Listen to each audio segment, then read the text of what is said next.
ഏവർക്കും സ്വാഗതം. 27 നക്ഷത്രങ്ങളാണുള്ളത്. 27 നക്ഷത്രക്കാർക്കും അവർ ജനിച്ച വേളയിൽ തലവരെ എന്നോണം പല വിധത്തിലുള്ള കാര്യങ്ങൾ, അതായത് കഷ്ടപ്പാടുകളിലൂടെ കടന്നു പോകേണ്ടതായി വരുന്നവരുണ്ടാകും. എന്നാൽ ജനിച്ചപ്പോൾ മുതൽ സാമ്പത്തിക ഉന്നതിയോട് തന്നെ അവരുടെ ശിഷ്ടകാലം എത്ര ഈ ഭൂമിയിലുണ്ടോ അത്ര കാലം കഴിയുന്നത് വരെയും ഈ ഭൂമിയിൽ സന്തോഷത്തോടു കൂടി ജീവിക്കാനുള്ള ഭാഗ്യം സിദ്ധിക്കുന്നവരും കാണും. നമ്മൾ പറയാറുണ്ടല്ലോ, അവൻ വായിൽ സ്വർണ്ണക്കരണ്ടിയും കൊണ്ടാണ് ജനിച്ചത്, അല്ലെങ്കിൽ അവന് ഒരു വിഷമങ്ങളോ ഇല്ല. പക്ഷേ എൻ്റെ ജീവിതം അങ്ങനെയല്ല. പല വിധത്തിലുള്ള വിഷമങ്ങൾ, കടങ്ങൾ, ദുഃഖങ്ങൾ, ദാരിദ്ര്യം, വിഷമം, ബാധ്യതകൾ, അസുഖങ്ങൾ, അങ്ങനെ പല വിധത്തിലുള്ള പ്രയാണങ്ങളിലൂടെയാണ് ജീവിതം ഇങ്ങനെ പോയിക്കൊണ്ടിരിക്കുന്നത്. ഒരു ഉയർച്ചയുണ്ടെങ്കിൽ താഴ്ചയുണ്ട് എന്ന് പറയുന്ന വേളയിലും ഇത് താഴ്ച മാത്രമാണ് ജീവിതത്തിൽ ഉണ്ടായിട്ടുള്ളത് എന്ന് പറയുന്ന ആളുകളും ഉണ്ടാകും. അതൊക്കെയും ജനന സമയത്തിൻ്റെ അല്ലെങ്കിൽ ഒരു നക്ഷത്രത്തിൻ്റേതായിട്ടും പറയുന്നുണ്ട്. പൊതുഫലമായി പറയുകയാണെങ്കിലും ജനിച്ച സമയത്തിനാണ് ഏറ്റവും അധികം പ്രാധാന്യമുള്ളത്. പിന്നെ നക്ഷത്രങ്ങളുടെ പൊതുഫലം എന്നോണം ഓരോ ഇന്ന നക്ഷത്രക്കാർക്ക് പൊതുവേ ഇത് പറഞ്ഞിട്ടുണ്ട് എന്ന് പറയുന്നതല്ലാതെ ജനിച്ച സമയത്തെ അപേക്ഷിച്ചായിരിക്കും ഓരോ ആളുകൾക്കും ഭാഗ്യനിർഭാഗ്യങ്ങൾ കൂടുതലായിരിക്കുന്നത്. എങ്കിൽ പോലും 27 നക്ഷത്രക്കാരിൽ പകുതി നക്ഷത്രക്കാർക്ക് ജന്മനാ തന്നെ സമ്പന്ന യോഗം പറഞ്ഞിട്ടുള്ള നക്ഷത്രക്കാരുണ്ട്, അല്ലെങ്കിൽ അതിസമ്പന്ന യോഗത്തിന് വിധിച്ചിട്ടുള്ള നക്ഷത്രക്കാരെന്നിവരെ നമുക്ക് വിശേഷിപ്പിക്കാം. അങ്ങനെയുള്ള ചില നക്ഷത്രക്കാരുമുണ്ട്. കൂടാതെ 30, 32 അല്ലെങ്കിൽ 35 വയസ്സിന് ശേഷം മാത്രമേ ജീവിതത്തിൽ ഒരു മേന്മയും ഗതിയും ഉണ്ടാകുകയുള്ളൂ എന്ന് വിധി എഴുതിയിട്ടുള്ള ചില നക്ഷത്രക്കാരുമുണ്ട്. അതുകൊണ്ട് തന്നെയാണ് ചില ആളുകൾ പറയാറില്ലേ, പഠിച്ച് ഇത്രയുമായിട്ട് പോലും ജോലി കിട്ടുന്നില്ല, വളരെ കഷ്ടപ്പാടാണ്, ദാരിദ്ര്യമാണ്, മറ്റുള്ളവരുടെ മുമ്പിൽ പോലും ഒരു കോമാളിയായിട്ടുള്ള അവസ്ഥയാണ്, എൻ്റെ പ്രായത്തിലുള്ള ആളുകളൊക്കെയും ജോലി നേടിക്കഴിഞ്ഞു പക്ഷേ എനിക്ക് കിട്ടുന്നില്ല എന്നൊക്കെ വ്യസനിക്കുന്ന ആളുകൾ നിങ്ങൾ ഒന്നുകൂടി മനസ്സിലാക്കണം. നമ്മൾ വ്യസനിക്കുന്നതിനകത്ത് അർത്ഥമുണ്ടോ എന്ന് ചോദിച്ചാൽ അർത്ഥമുണ്ട്. കാരണം നമ്മൾ സാധാരണ ഒരു മനുഷ്യനാണ്. നമ്മൾക്ക് വ്യസനം, ദുഃഖങ്ങൾ, സന്തോഷം ഇതൊക്കെ വന്നു ഭവിക്കും. എങ്കിൽ പോലും ഇങ്ങനെയുള്ള കുറച്ച് കാര്യങ്ങളുണ്ട്. നമ്മുടെ നക്ഷത്രം ഏതാണോ അതനുസരിച്ചുള്ള കാര്യങ്ങൾ, അതനുസരിച്ചുള്ള ഘട്ടങ്ങളിൽ മാത്രമേ നമ്മുടെ ജീവിതത്തിലേക്ക് എത്തപ്പെടുകയുള്ളൂ. ഇവിടെ ചില നക്ഷത്രക്കാർ ജനിക്കുമ്പോഴേ ഭാഗ്യത്തോടു കൂടിയായിരിക്കും ജനിക്കുന്നത്. അവരുടെ കാലം മുഴുവൻ, അവർ എത്ര നാൾ ഭൂമിയിലുണ്ടോ ആ ഒരു കാലം മുഴുവനും അവർക്ക് ഭാഗ്യത്തോടെ കഴിയാനുള്ള ഒരു ജന്മസിദ്ധിയായിട്ട്, അല്ലെങ്കിൽ അവർ മുജ്ജന്മങ്ങൾ ചെയ്ത പുണ്യത്തിൻ്റെ ഫലം എന്നോണം സിദ്ധിക്കുന്നത്. ചില ആളുകൾ കഷ്ടപ്പാടുകളിലൂടെ കയറി വരുന്നവരുണ്ട്. അതായത് കഷ്ടപ്പെട്ട് വളരെയധികം വേദനകൾ, അതായത് നമ്മൾ തുപ്പൽ വിഴുങ്ങി ജീവിച്ചിട്ടുണ്ട്, വയറ് നിറച്ച് ആഹാരം കഴിക്കാൻ, ഉണ്ണാൻ, ഉടുക്കാനില്ലാതെ കഴിഞ്ഞ ആ ഒരവസ്ഥയെ തരണം ചെയ്ത് ജീവിച്ചവരുടെ അവർക്ക് ജീവിതത്തിലൊരു മേന്മ എത്തുന്നത് എന്തുകൊണ്ടെന്ന് വെച്ചാൽ അവരുടെ അചഞ്ചലമായ ഭക്തി കാരണം വേറെ ആരുമില്ല ആശ്രയത്തിന്.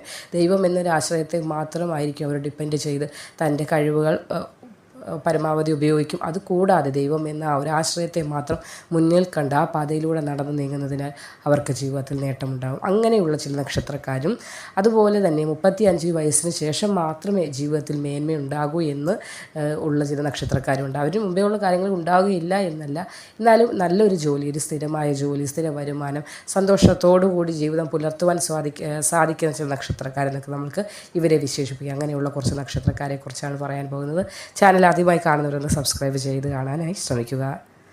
ജന്മനാ തന്നെ വളരെ ബുദ്ധിമുട്ടുകളിലൂടെ കടന്നു വന്ന്, ദാരിദ്ര്യ ദുഃഖങ്ങളിലൂടെ കടന്നു വന്ന്, ചിലപ്പോൾ 1, 2, 3 കുട്ടികളുണ്ടാകും വീട്ടിൽ.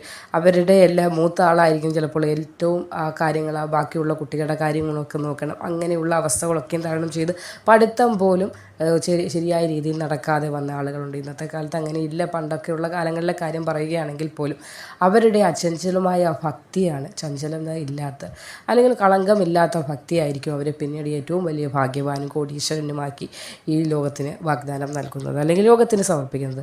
അങ്ങനെയുള്ള ചില നക്ഷത്രക്കാരുണ്ട്. ആ ഒരു നക്ഷത്രക്കാരെ ഏതെന്ന് ചോദിച്ചാൽ ഭരണി, രേവതി, രോഹിണി, ആയില്യം, മൂലം, തൃക്കേട്ട, അനിഴം. ഈ നക്ഷത്രക്കാർ അചഞ്ചലമായ ഭക്തിയുള്ളവരാണ്.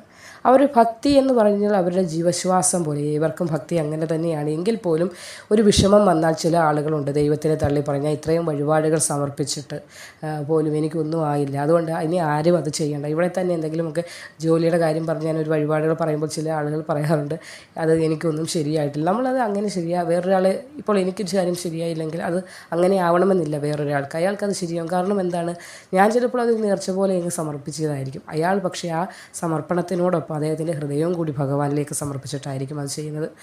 ആ പ്രാർത്ഥന ചിലപ്പോൾ ഞാൻ ചെയ്തതിനേക്കാൾ കൂടുതൽ ആ ഹൃദയത്തിൻ്റെ സമർപ്പണം ആ മറ്റൊരു വ്യക്തി ചെയ്തത് ഭഗവാൻ സ്വീകരിച്ചതാവാം.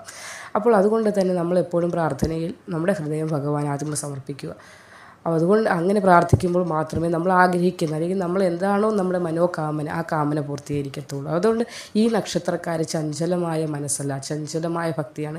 എന്തൊക്കെ വന്നാലും അതൊക്കെ നീ ദൈവത്തെ വിളിക്കണം, നീ ഇത്രയും വിളിച്ചിട്ടൊന്നും ആയില്ലല്ലോ എന്ന് ആരൊക്കെ പറഞ്ഞാൽ പോലും അതൊക്കെ ഒരു ചെവി കൂടെ കേട്ട് മറു ചെവി കളയും. ഇവരുടെ കർമ്മം ഇവർ തന്നെ മുന്നോട്ട് കൊണ്ടുപോകും. അതുകൊണ്ട് തന്നെയാണ് 30 വയസ്സിന് ശേഷം ഇവർക്ക് വളരെയധികം ഉയർച്ച ജീവിതത്തിലുണ്ടാകുന്നത്. കാരണം 30 വയസ്സ് വരെ അവർ അത്രത്തോളം കഷ്ടപ്പെടുകയും ആ കഷ്ടപ്പാടിനൊപ്പം ഭഗവാനെ ഈശ്വര എന്ന ആ ഒരു വിളി അവർ തുടർന്നുകൊണ്ടേയിരുന്നു. ആ പ്രാർത്ഥന, അങ്ങനെയുള്ള ദിനംപ്രതിയുള്ള ആ വിളി ഭഗവാന് കേൾക്കാതിരിക്കാൻ സാധിക്കില്ല. കല്ലിന് വരെ കാത് ഉണ്ടാകും, അത് കേൾക്കും. കാരണം അത്രത്തോളം ഹൃദയം നുറുകെയുള്ള വിളിയാണ്. അതോടൊപ്പം തന്നെ അവരവരുടെ കർമ്മവും ചെയ്യുന്നുണ്ട്. അതാണ് ഭഗവാൻ ഏറ്റവും അധികം കാണുന്നത്. ഭക്തിയെ കാണുന്നുണ്ട്, അതോടൊപ്പം അവർ തൻ്റെ കർമ്മം ചെയ്യുന്നുണ്ട് എന്നതുകൂടിയാണ്. അതിൻ്റെ ഫലമായി ഭരണി, രേവതി, രോഹിണി, ആയില്യം, മൂലം, തൃക്കേട്ട, അനിഴം എന്നീ നക്ഷത്രക്കാർക്ക് 30 വയസ്സിന് ശേഷം ജീവിതത്തിൽ വളരെയധികം ഉയർച്ചയുണ്ട്. അതിസമ്പന്നതയിലേക്ക് തന്നെയായിരിക്കും ഇവർ കടന്നു ചെല്ലാനായി പോകുന്നത്. അപ്പോൾ അതിന് മുന്നേ ഉള്ള സമയങ്ങളിൽ എന്തൊക്കെ ബുദ്ധിമുട്ടുകൾ ഉണ്ടായാൽ പോലും നിങ്ങൾ ചെയ്യേണ്ടത് ഭഗവാനെ മുറുകെ പിടിക്കാനായി ശ്രമിക്കുക എന്ന കാര്യമാണ്. ആ ഒരു ശക്തിയാണ് എന്നെ മുന്നോട്ട് നയിക്കുന്നത്. നാളെ ഒരു സമയം 30 വയസ്സിന് ശേഷം എൻ്റെ ജീവിതത്തിൽ അതിസമ്പന്നമായ യോഗം കാത്തിരിപ്പുണ്ട്. അതിലേക്ക് പോകണമെങ്കിൽ ഞാൻ ഈശ്വരാധീനമുള്ളവനായിരിക്കണം, ഈശ്വരനോട് അകമഴിഞ്ഞ ഭക്തി ഉള്ളവനായിരിക്കണം, ചഞ്ചല ചിത്തനാവാൻ പാടില്ല എന്ന ആ ഒരു മനോധൈര്യത്തോടു കൂടി മുന്നോട്ട് പോവുകയാണെങ്കിൽ ഈ നക്ഷത്രക്കാർക്ക് ജീവിതത്തിൽ 30 വയസ്സിന് ശേഷം അതിസമ്പന്ന യോഗം തന്നെയാണ് നിങ്ങളെ കാത്തിരിക്കുന്നത്. ഇത് ചില നക്ഷത്രക്കാരുണ്ട് നിർഭാഗ്യം നിമിത്തം അവസരങ്ങൾ നഷ്ടപ്പെടും. അതായത് തൊട്ടടുത്ത് അവസരങ്ങൾ എപ്പോഴും തൊട്ടടുത്ത് വരും, പക്ഷെ പെട്ടെന്ന് കൈതട്ടി പോകുന്ന ചില നക്ഷത്രക്കാർ. ആ കുറച്ച് നക്ഷത്രക്കാർ ഏതൊക്കെയെന്ന് ചോദിച്ചാൽ മകം, രോഹിണി, ആയില്യം, ഉത്രം, പൂരാടം, ചതയം, ഉത്രാടം, പൂർണ്ണർദം എന്നീ നക്ഷത്രക്കാർ. അതായത് തൊട്ടടുത്തായി നമ്മൾ പറയാറുണ്ട്, ലോട്ടറി എടുത്താൽ തന്നെ ഒറ്റ ഒരു നമ്പറിനായിരിക്കും പോകുന്നത്. വളരെ വലിയ തുക പോലും ഒറ്റ നമ്പറിന് പോകുന്നു എന്ന് പറഞ്ഞാൽ പെട്ടെന്ന് ആർക്കും അത് സഹിക്കാൻ പറ്റില്ല. കുറച്ച് നേരത്തേക്കെങ്കിലും ആ ഒരു വിഷയം പറഞ്ഞുകൊണ്ടേ ഇങ്ങനെ ഇരിക്കും, അയ്യോ എനിക്ക് ആ ഒരു നമ്പറിനാണ് പോയതെന്ന്. അപ്പോൾ അങ്ങനെ ചില തൊട്ടടുത്ത് ദൗർഭാഗ്യകരമായ അവസ്ഥയെ നേരിടേണ്ടി വരും. ഭാഗ്യം പിടിച്ചോ എന്ന് പറഞ്ഞ് വരികയും ചെയ്യും, അത് വിഷമത്തിലേക്ക് പിന്നെ പോവുകയും ചെയ്യും. അങ്ങനെയുള്ള ചില നക്ഷത്രക്കാരുണ്ട്. അവരാണ് ഈ ഞാനിപ്പോൾ പറഞ്ഞ ഈ നക്ഷത്രക്കാർ. പക്ഷേ അവർ ഭയപ്പെടേണ്ട കാര്യമില്ല. 35 വയസ്സിന് ശേഷം മേന്മയുള്ളൊരു ജീവിതമാണ് നിങ്ങൾക്ക് ദൈവം പ്രദാനം ചെയ്യാനായി പോകുന്നത്. ഈ നക്ഷത്രക്കാർ കൂടുതൽ ബുദ്ധിമുട്ടുകൾ വരുന്നത് പുരുഷന്മാർക്കായിരിക്കും. സ്ത്രീകളെ അപേക്ഷിച്ച് നോക്കൂ, പുരുഷന്മാർക്കായിരിക്കും കൂടുതൽ ദൗർഭാഗ്യത്തിൻ്റെതായ അവസ്ഥകൾ വന്ന് ഭവിക്കുന്നത്. സ്ത്രീകൾക്ക് അത്രയും ബുദ്ധിമുട്ടുകൾ വരാൻ സാധ്യത കുറവാണ്. അപ്പോൾ ഈ നക്ഷത്രക്കാരെ ആളുകൾ നിങ്ങൾ ഭയപ്പെടേണ്ട കാര്യമില്ല. 35 വയസ്സിന് ശേഷമാണ് നിങ്ങളുടെ ജീവിതത്തിൻ്റെ ഏറ്റവും ഉയർച്ചയും മേന്മയുമായ സമയങ്ങൾ പറഞ്ഞിരിക്കുന്നത്. അതുകൊണ്ട് ഏതെങ്കിലും ഇൻ്റർവ്യൂവിന് പോയി കഴിഞ്ഞ് തോൽക്കുകയോ പരാജയപ്പെടുകയോ ചെയ്യാൻ നിങ്ങൾ വിഷമിക്കേണ്ടതിൻ്റെ യാതൊരു ആവശ്യകതയും ഇല്ല എന്ന് തന്നെയാണ് പറയുന്നത്. നിങ്ങൾക്കും സമ്പന്നമായ യോഗം, അതിസമ്പന്ന യോഗം പറഞ്ഞിട്ടുണ്ട്. പക്ഷേ നിങ്ങൾക്ക് 35 വയസ്സിന് ശേഷം മാത്രമേ അതുണ്ടാവുകയുള്ളൂ എന്നാണ്. അപ്പോൾ ഇവിടെയൊക്കെ അടിസ്ഥാനമായി പറയുന്നത് ഭക്തി ഒന്ന് മാത്രമാണ്. ഭക്തിയാണ് ഏത് കാര്യത്തിലേക്ക് നമ്മളെ കൊണ്ട് ചെന്ന് എത്തിക്കുകയും അത് വിജയം കണ്ടെത്തുകയും ചെയ്യുന്ന നെടുന്തൂണായി വർത്തിക്കുന്നത്.